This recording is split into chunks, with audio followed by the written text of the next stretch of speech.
Hi friends, అందరు ఎలా ఉన్నారు? ఈరోజు మీకు ఒక ఇంట్రెస్టింగ్ దేవాలయంతో మీ ముందుకు వచ్చాను. చూడండి, మనకి దేవుడు కనిపిస్తున్నాడు కదా, ఆయన వాయు రూపంలో ఉన్న రాముడు అనమాట. ఇక్కడ ఓన్లీ విగ్రహాలు ఉండవు, స్వామివారు ద్వీపం రూపంలో మనకు దర్శనం ఇస్తారు. ఇదంతా గుడి బయట ప్రాంగణము. ముందుగా మీకు స్వామివారిని చూపించాను కదా, ఇక్కడ వీర్లపాలెము శ్రీరామాలయం అనమాట. ఇక్కడ ఫేమస్ ఏంటంటే ప్రతి ఒక్కరు వారి కోరుకున్న కోరికలు నెరవేరంగానే ఇక్కడ బెల్లంతో స్వామివారికి తులాభారం వేస్తారనమాట. మనం ఒకరి గురించి కోరుకుంటే వారి యొక్క బరువును బట్టి ఇక్కడ బెల్లము చిల్లర డబ్బులతో స్వామివారికి తులాభారం వేస్తారు. చూడండి, స్వామివారు మీకు ఎదురుగా కనిపిస్తున్నారు తులాభారంలో నుంచి. ఇక్కడ స్వామివారు ఓన్లీ దీప రూపంలోనే మనకి దర్శనం ఇస్తారు. అంటే ఇక్కడ మనకి ప్రాణప్రతిష్ఠ చేసిన స్వామివారి కాదు, ఇక్కడ 1945లో ఈ వీర్లపాలెం గ్రామస్తులందరూ స్వామివారిని ఇక్కడ వాళ్ళు ప్రతిష్ఠించుకున్నారనమాట. వాళ్ళ యొక్క స్వామివారిని ద్వీపం రూపంలో, స్తంభ రూపంలో పైన ద్వీపంగా స్వామివారిని పెట్టుకొని పక్కనే శ్రీచక్రం కూడా ఉంటుంది. స్వామివారిని ఇక్కడ రామాలయం కాబట్టి శ్రీరామనవమి రోజు రాముల వారి కళ్యాణం ఇక్కడ అంగరంగ వైభవంగా జరుగుతుంది.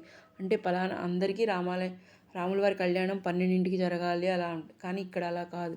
స్వామివారిని ఉదయమే ఊరేగింపుగా స్వామివారి పటం ఉంటుంది, మనుషులే ఊరేగింపుగా తీసుకెళ్ళి స్వామివారిని ప్రతి ఇంటికి వెళ్తారనమాట. వెళ్ళి అక్కడ వారి యొక్క కోరికలను ప్రసాదాలను తీసుకొని ఎప్పుడైతే గుడికి వస్తారో అప్పుడు స్వామివారి కళ్యాణం జరుగుతుంది. ఇక్కడ కళ్యాణం చేసేటప్పుడు కూడా స్వామివారికి అమ్మాయిలు చేయరు, అబ్బాయిలు. రాముల వారి తరపున ఒకరు, సీతమ్మ వారి తరపున ఒకరు అబ్బాయిలే ఉండి స్వామివారికి కళ్యాణం జరిపిస్తారనమాట. అలాగే కళ్యాణం రోజు ఇక్కడ దాదాపు 4000 నుంచి 5000 మందికి అన్నదానం కూడా చేస్తారు. అలాగే కళ్యాణంలో ఉపయోగించే తలంబ్రాలను ఇక్కడ చాలామంది ప్రత్యేకంగా వచ్చి చూస్తారనమాట. ఎందుకంటే పిల్లలు లేని వాళ్ళకి అందులో 2 గింజలు వచ్చినా కూడా తలంబ్రాలు వాళ్ళకి పిల్లలు పుడతారని ప్రతి ఒక్కరికి నమ్మకం.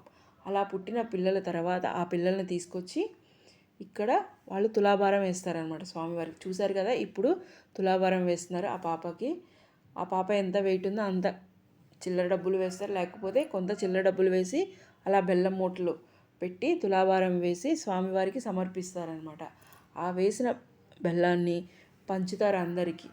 అక్కడ గుడిలో కూడా ఎవరు ఏం తీసుకోరు, అందరికీ వచ్చిన భక్తులందరికీ ఆ బెల్లాన్ని పంచి వెళ్తారనమాట. చూశారు కదా స్వామివారిని.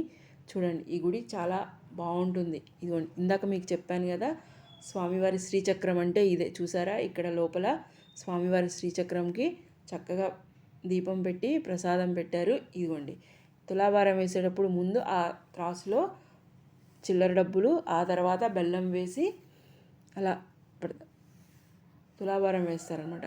మరీ చిన్నపిల్లలకైతే ఓన్లీ చిల్లర డబ్బులతోనే తులాభారం వేస్తారు. పెద్దవాళ్ళకు కూడా తులాభారం, ఎవరైనా ఒక కోరిక కోరుకుంటే అది నెరవేరితే ఆ కోరిక ఇక్కడ ఓన్లీ తులాభారం రూపంలోనే నెరవేర్చాలన్నమాట. అలా ఇక్కడ స్వామివారి దీప రూపంలో దర్శనమిస్తారు స్వామివారు. కానీ మనం ప్రతి ఒక్కళ్ళు కోరుకున్న కోరికలన్నీ నెరవేరుతాయని భక్తుల నమ్మకం అన్నమాట. ఇక్కడ స్వామివారికి ప్రత్యేకంగా పూజారులు అంటూ ఎవరు ఉండరు.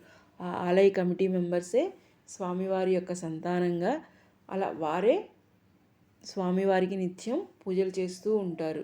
ఇది వారు సొంతంగా కట్టుకున్న గుడి అన్నమాట.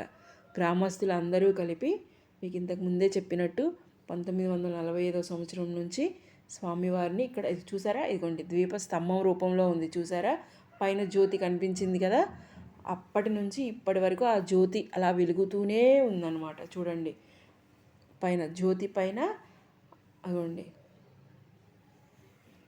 సుదర్శన చక్రం ఉంది. చూసారా పైన, అది స్వామివారి యొక్క సుదర్శన చక్రం అన్నమాట. ద్వీపం పైన సుదర్శన చక్రము, ఇందాక మీకు పక్కన చూపించాను కదా శ్రీచక్రము, ఈ రెండు ఇక్కడ స్వామివారి యొక్క ముఖ్యమైన అన్నమాట. చూసారా, స్వామివారి ద్వీపము ఇదిగోండి, పైన స్వామివారి పైన సుదర్శన చక్రం ఉంది కదా, చూశారు కదా, ఇది ఇక్కడ ప్రత్యేకత. ఇదిగోండి, ఇది స్వామివారి యొక్క చిత్రపటము. చూసారా, ఈ చిత్రపటంలో సీతారాముల వారు ఎంత చక్కగా ఉన్నారో. ఈ పటానికే మనకి శ్రీరామనవమి రోజు మనకి ఇక్కడ కళ్యాణం జరిపిస్తారనమాట. చూడండి, సీతారాముల వారు ఇదే ఈ ఈ స్వామివారినే మనకి ఊరేగింపుగా ఊరంతా ఊరేగించి తీసుకొచ్చిన తర్వాతనే ఈ ఈ చిత్రపటానికే స్వామివారి యొక్క కళ్యాణం కన్నుల పండుగగా జరుగుతుందన్నమాట. చూసారా? స్వామివారిని మరి ఒక్కసారి చూడండి. ఎదుగోండి, జ్యోతి రూపంలో ఉన్న శ్రీరామచంద్రుల వారు ఎంత చక్కగా ఉన్నారో చూసారా? జ్యోతి వెలుగుతుంది కదా, చూడండి. పైన శ్రీచక్రం కూడా ఉంది. మీకు ఈ వీడియో కనుక నచ్చితే లైక్ చేయండి, షేర్ చేయండి, సబ్స్క్రైబ్ చేసుకోండి.